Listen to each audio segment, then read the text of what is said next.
தமிழ்நாட்டில் காலை உணவு திட்டம் 8ஆம் வகுப்பு வரை விரிவாக்கம் செய்யப்படுவதாக முதலமைச்சர் விஜய் அறிவித்திருக்கிறார்.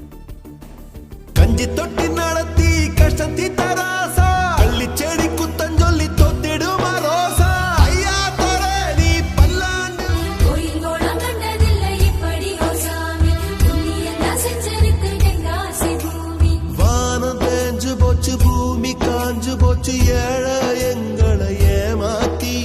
கிழக்கு இருட்டி போச்சு மேக்க மறைஞ்சு போச்சு காலம் எங்களை ஏமாத்தி மண்ணோடு மக்களையும் தத்தெடுத்த ராசா இன்னொரு கையங்களை பெத்தெடுத்த ராசா ஐயா தோர நீ பல்லாண்டு வாழணும் ஐயா தோர ஏ வஞ்ச